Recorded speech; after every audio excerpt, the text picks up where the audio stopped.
नमस्कार दोस्तों, निरंतर करंट अफेयर्स में आप लोगों का स्वागत है। आर्थिक समीक्षा 2022-23 जारी कर दिया जा चुका है और इस आर्थिक समीक्षा के पेज नंबर 40 पर एक बहुत ही इंपॉर्टेंट तालिका दी हुई है। यहाँ से हर साल हर पेपर में कोई ना कोई क्वेश्चन आपको देखने को जरूर मिलता है। ये क्वेश्चन होता है, पूछा जाता है कि कौन सा राज्य किस खाद्यान्न के उत्पादन में नंबर एक है।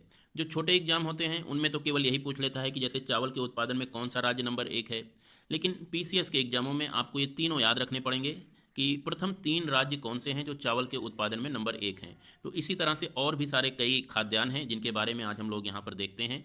आप लोग भी इस तालिका को इकोनॉमिक सर्वे से डाउनलोड कर सकते हैं, वहाँ जाकर देख सकते हैं। तो हम लोग बात कर लेते हैं। अगर चावल की बात करें तो चावल के उत्पादन में पश्चिम बंगाल, उत्तर प्रदेश और पंजाब ये तीन प्रमुख राज्य हैं जहां पर चावल का उत्पादन होता है। गेहूं की अगर बात करें तो गेहूं के उत्पादन में उत्तर प्रदेश, मध्य प्रदेश और पंजाब ये तीन प्रमुख गेहूं उत्पादक राज्य हैं। यहां पर आप ध्यान रखिएगा कि पंजाब चावल और गेहूं दोनों के ही उत्पादन में तीसरे स्थान पर है, ये फैक्ट आप ध्यान रखिएगा। मक्का की अगर बात करें तो मक्के के उत्पादन में कर्नाटक, मध्य प्रदेश और महाराष्ट्र ये तीन प्रमुख राज्य हैं। इसके साथ ही साथ टोटल मोटे अनाजों की अगर बात की जाए तो टोटल मोटे अनाजों के संदर्भ में कर्नाटक, राजस्थान और महाराष्ट्र का नंबर आता है। मोटे अनाज का मतलब मक्का हो गया, ज्वार हो गया, बाजरा हो गया, रागी हो गई, कोदो हो गया, सावा हो गया, इन सब के उत्पादन में इसे कहा जाता है मिलेट। अगर पूछा जाए मिलेट्स के उत्पादन में कौन से राज्य का नंबर एक है तो कर्नाटक हो जाएगा, उसके बाद राजस्थान और फिर महाराष्ट्र का नंबर आता है। चने के बारे में अगर बात करें तो चने का सर्वाधिक उत्पादन महाराष्ट्र में होता है, उसके बाद कर्नाटक और फिर तीसरे नंबर पर उत्तर प्रदेश का स्थान आता है। आप जिस भी राज्य के हैं उसके स्थान के बारे में आपको पक्का पता होना चाहिए। तूर के बारे में अगर बात करें तो तूर महाराष्ट्र, मध्य प्रदेश और राजस्थान ये तीन प्रमुख राज्य हैं। समग्र दालों की अगर बात करें यानी अरहर की दाल हो गई, उसके बाद आपके चने की दाल हो गई, मटर की दाल हो गई, यानी ये सारे दालों के समग्र दालों के प्रोडक्शन में मध्य प्रदेश नंबर एक है, ये आपको ध्यान रखना है। फिर महाराष्ट्र का नंबर आता है और फिर तीसरे नंबर पर राजस्थान है। अगर कुल खाद्यान्न की बात करें तो कुल खाद्यान्न के मामलों में उत्तर प्रदेश, मध्य प्रदेश और पंजाब का स्थान है। तो ये चीज़ें आपको याद रखनी हैं। यहाँ से ध्यान रखिए खाद्यान्नों के मामलों में पंजाब तीसरे नंबर पर है कुल खाद्यान्न के मामले में। अब बात कर लेते हैं तिलहन से संबंधित कुछ इंपॉर्टेंट फैक्ट एंड फिगर। तिलहन ऐसे क्रॉप्स होते हैं जिनसे हम लोग तेल निकालते हैं। जैसे सरसों हो गया उत्तर भारत में, इससे हम लोग तेल निकालते हैं और उसे खाने के रूप में यूज करते हैं। इसी तरह अगर आप गुजरात में जाएंगे तो गुजरात में मूंगफली का उत्पादन बहुत अधिक मात्रा में होता है। वहाँ के रोज़मर्रा के जीवन में मूंगफली का तेल ही यूज किया जाता है। तो गुजरात मूंगफली के उत्पादन में नंबर एक है, फिर राजस्थान का नंबर आता है और फिर तमिलनाडु का नंबर आता है।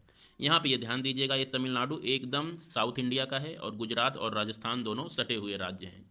अगर सरसों की बात करें तो सरसों के उत्पादन में राजस्थान प्रथम स्थान है, फिर मध्य प्रदेश और हरियाणा, ये तीनों राज्य एक दूसरे से मिले हुए हैं, एक ही क्षेत्र के हैं, तो इन्हें याद रखना आसान होगा। सबसे पहले राजस्थान, फिर मध्य प्रदेश और फिर हरियाणा। सोयाबीन की अगर बात करें तो सोयाबीन के क्षेत्र में अभी तक मध्य प्रदेश हुआ करता था, लेकिन अब ये फैक्ट आपको याद रखना है कि अब महाराष्ट्र नंबर वन है और मध्य प्रदेश दूसरे स्थान पर आ गया है। राजस्थान यहाँ पर तीसरे नंबर पर है, ये आपको ध्यान रखना है। सूरजमुखी की अगर बात करें तो सूरजमुखी के प्रोडक्शन में कर्नाटक हमेशा से ही नंबर वन रहा है, अभी भी इसका जो पोजीशन है, इसकी पोजीशन मेंटेन है। फिर तेलंगाना का नंबर आता है और फिर ओडिशा का नंबर आता है। अभी तक आप देखिए ओडिशा पहली बार हमारे सामने आया है। सूरजमुखी के उत्पादन में ओडिशा का भी स्थान है, ये ध्यान रखिएगा। अब कुल तिलहन के बारे में बात कर लेते हैं, यानी कुल तिलहन यानी समग्र तिलहन के प्रोडक्शन में कौन कौन से राज्य हैं। तो ये राजस्थान, मध्य प्रदेश और गुजरात, ये तीन राज्य हैं जिन्हें आपको याद रखना है। गन्ने के उत्पादन से रिलेटेड फैक्ट एंड फिगर भी आपको याद रखना है। गन्ने का सर्वाधिक बड़ा उत्पादक उत्तर प्रदेश है, फिर महाराष्ट्र और फिर कर्नाटक। यहाँ पर ध्यान रखिएगा कि चीनी के उत्पादन में भी अब उत्तर प्रदेश नंबर वन हो गया है। पहले चीनी के उत्पादन में महाराष्ट्र हुआ करता था, लेकिन अब गन्ने के उत्पादन में और चीनी के उत्पादन में दोनों में ही उत्तर प्रदेश नंबर एक है, ये आप ध्यान रखिएगा। कपास के उत्पादन में अगर बात करें तो गुजरात, महाराष्ट्र और तेलंगाना, ये तीन राज्य हैं जो कपास के उत्पादन में नंबर वन हैं।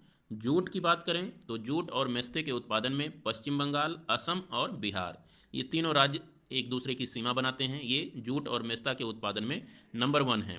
तो इस तरह से आप इन्हें याद रखिएगा। ये कुछ इंपॉर्टेंट फैक्ट एंड फिगर हैं जिसे आपको याद रखना है।